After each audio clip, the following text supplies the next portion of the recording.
तो भी आपने सुना भगवान के नाम से अजामिल का कल्याण हुआ।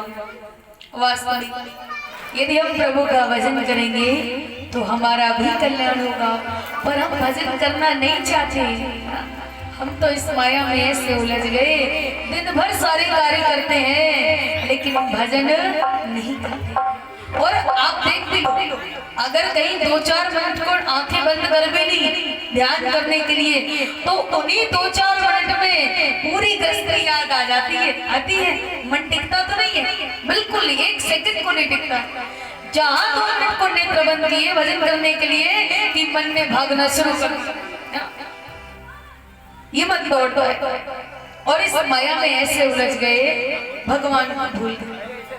अच्छा, माया कैसी है आपको पता है? बड़ा सुंदर उदाहरण सुनिए। एक वैश्य था बनिया, अपने घर से धन लेकर चला कि बाहर जाकर कोई अच्छा धंधा करेंगे। और जब वो जा रहा था तो रास्ते में उसके पीछे 5 चोर लगे। चोरों ने सोचा अभी तो दिन है, जब रात होगी तब इसे लूटेंगे।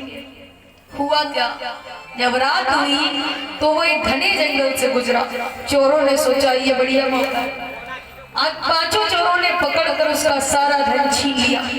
सोचा अब इसे भी मार दो, नहीं तो ये गांव में जाकर शिकायत करेगा, बताएगा और इसने हमें देख लिया। तो 4 चोर पकड़े हुए थे और एक सामने से मारने के लिए आया। अच्छा, मरना कोई चाहता है? मरना तो कोई चाहता ही नहीं। जो 4 चोर पकड़े हुए थे, एक सामने से मारने को आया, और जैसे इसने उसके हाथ में चाकू देखा, लगाया जोर और छूट करके भाग गया। अब जिस रास्ते में ये भाग रहा था, उसी रास्ते में एक कुआं था। कभी आंधी या तूफान आने से एक बरगद की टहनी उस कुएं में झुक गई थी। अब ये अंधेरे में भाग रहा था, दिखाई नहीं दिया, ठोकर लगी, कुएं में गिरा, हाथ ऊपर हुए तो उसी टहनी पर लटक गया। चोरों ने देखा किधर गया, तो चोरों ने सोचा कुएं में भी गिर गया तो मर गया, और हमें तो धन मिल ही गया, चोर तो चले गए।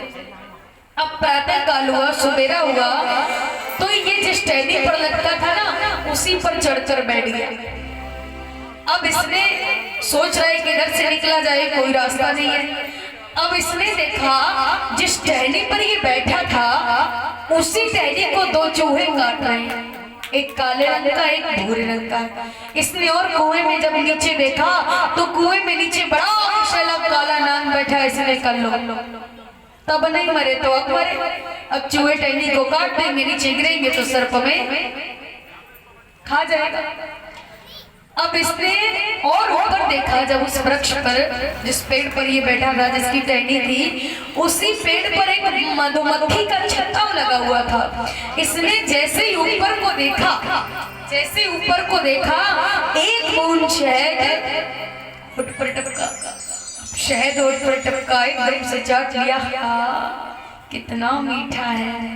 अब सोच रहा है एक बूंद और मिल जाए। कुछ सेकंड बाद, अब ऊपर तो छत्ता ही लगा हुआ है, कुछ सेकंड बाद एक बूंद और टपका, फिर से चाट लिया। कितना सुंदर है, बड़ा प्यारा स्वाद है। सोच रहा है एक बूंद और मिल जाए, एक बूंद और टपका।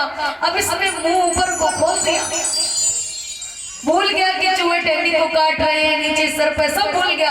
अब मुंह ऊपर को खोले बैठा है, यानी जो भी गिरे मेरे मुंह में ही गिरे, डायरेक्ट मुंह में गिरे। अब शहद का आनंद लेने में मस्त हो गया।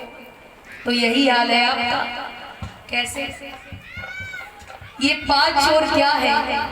काम, क्रोध, लोभ, मोह, अहंकार, जो मनुष्य को जकड़े रहते हैं, एक सेकंड को भी नहीं छोड़ते। और ये टहनी रूपी, वो जो टहनी चूहे काट रहे थे ना, टहनी रूपी ही हमारी उम्र है, जिसे दिन और रात नाम के 2 चूहे निरंतर काट रहे हैं, एक सेकंड को भी नहीं रुकते। और जब ये हमारी टहनी रूपी उम्र को काट देते हैं, खत्म कर देते हैं, तो काल रूपी सर्प हमें खा जाता है।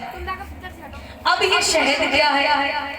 शहद नहीं तो आप लोग अटके पड़े हो। शहद क्या है? तो प्यारे शहद ही तो माया है। कैसे? किसी ने सोचा हमारा बेटा इंटर में पास हो जाए तो एक कथा ही करा देंगे। फिर अब बेटा इंटर में पास हो गया, अब भूल गया कथा करानी है, अब सोच रहा है बेटे का विवाह हो जाए तो बहुत अच्छी बात है।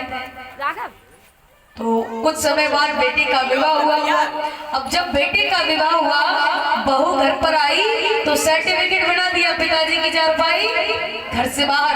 अब चारपाई घर से बाहर पढ़ने लगी, तब भी नहीं मानता है। अब क्या कहते हैं, नाती है पोता? हाँ, ये पोता और आ जाए फिर तो हम संन्यास ले लें, फिर तो भगवान का भजन करें, बस पोते के दर्शन हो जाए। हुआ क्या, धीरे धीरे समय व्यतीत हुआ, घर में बच्चे का जन्म हुआ। अब कथा भी सुनने जाता है तो प्रसाद बचाकर पोते के लिए लाता है। और जब वो पोता धीरे धीरे बड़ा होता है, बोलना प्रारंभ करता है, तो क्या कहेगा? क्या कहेगा बेटे का बेटा? बाप